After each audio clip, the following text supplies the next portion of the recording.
अस्सलाम वालेकुम।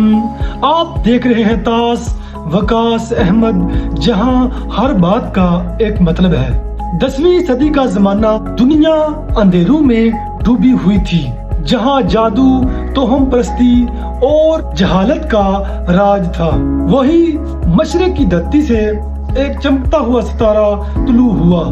अबू अली हुसैन बिन अब्दुल्ला बिन सीना। दुनिया बाद में एविसीना के नाम से पहचानने लगी। 980 ईस्वी बुहारा के करीब गांव का नाम अफशाना। इब्ने सीना एक ऐसे घर में पैदा हुए जहां इल्म की खुशबू पहले ही उस घर में रची बसी हुई थी। वालिद एक आलम फाजल और फलसफा के शौकीन इंसान थे। जब दूसरे बच्चे खेलते, वो कायनात के राज समझने में लगे होते थे। सिर्फ 10 साल की उम्र में उन्होंने कुरान को हिफ्ज कर लिया था और 16 साल की उम्र में फलसफा, मंतक, इल्म तिब और रियाजी में महारत हासिल कर ली। उस्ताद हैरान रह जाते क्योंकि वो उनसे आगे का सोचते थे। इब्ने सीना की जिंदगी का सबसे बड़ा राज वो उनका इल्म से इश्क था। वो कहते थे, मैं इल्म के बगैर एक लम्हा भी गुजार नहीं सकता।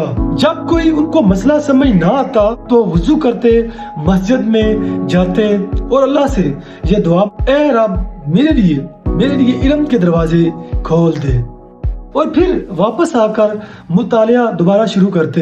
यही रूह थी जिसने एक आम नौजवान को दुनिया का सबसे बड़ा मुफक्कर बना दिया।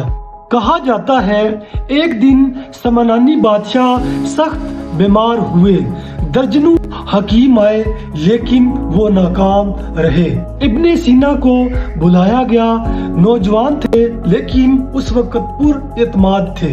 उन्होंने नबज देखी, सवाल पूछे और उनका इलाज जो है वो तजवीज किया। कुछ ही दिनों में बादशाह ठीक हो गए। बादशाह भी हैरान हुए थे और दोबारा उन्होंने इब्ने सीना को अपने दरबार में बुलाया और उनको दरबार में शामिल कर लिया। वो मौका था जब इब्ने सीना को बहारा की अजीम लाइब्रेरी को परखने का मौका मिला, जहां उन्होंने इल्म के समुंदर में गोते लगाए।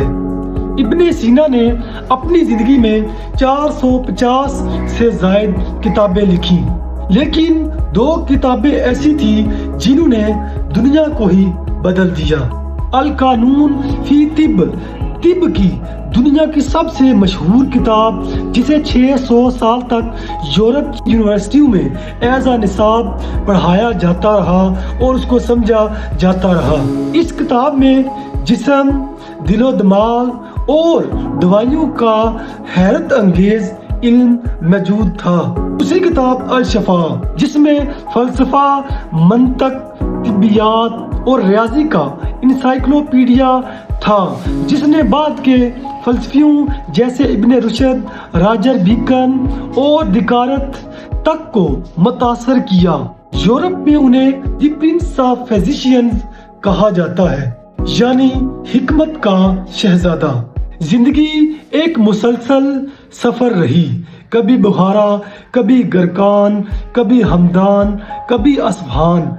जहां भी गए इल्म को फैलाया, लेकिन सियासत के तूफानों ने कभी उन्हें चैन न लेने दिया। कई बार दुश्मनों ने गिरफ्तार किया, कैद में डाला, लेकिन वो वहां भी लिखते रहे, पढ़ते रहे और कहते थे, मेरा जिस्म कैद हो सकता है मगर मेरा ज़हन नहीं। कैद के अंधेरों में भी उन्होंने कई किताबें लिखी और यही उनका इंतकाम था इल्म के जरिए। इब्ने सीना ने सिर्फ जिस्म का इलाज नहीं किया बल्कि रूह और अकल का भी।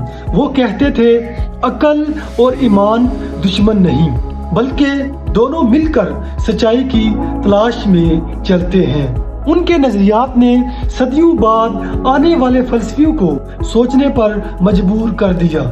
उन्होंने इंसानों को ये सिखलाया कि सवाल करना इबादत है। जिंदगी भर दूसरों का इलाज करने वाला ये तबीब आखिर खुद बीमारी में मुब्तला हुआ और 1037 ईस्वी में ये अजीम दिमाग हमेशा के लिए खामोश हो गया। मरने से पहले उन्होंने कहा, मैंने अपनी रूह को इल्म में गुम कर दिया है, अब मैं रब के सामने सुरखरू हूँ। आज जब भी कोई डॉक्टर इलाज करता है, जब भी कोई साइंसदान तजर्बा करता है, जब भी कोई तालिब इल्म सवाल करता है, कहीं न कहीं इब्ने सीना की रूह मुस्कुरा रही होती है। उन्होंने ये बताया कि इल्म सिर्फ किताबों में ही नहीं बल्कि जिंदगी में भी होता है। इब्ने सीना का ये पैगाम आज भी जिंदा है। अपनी अक्ल पर यकीन रखो, सवाल करो और सीखना मत छोड़ो। ये थी आज की हमारी वीडियो। देखते रहिएगा तास वकास अहमद, जहां हर बात का एक मतलब है। कमेंट भी जरूर करिएगा, लाइक भी करिएगा और वीडियो को शेयर करना ना भूलिएगा।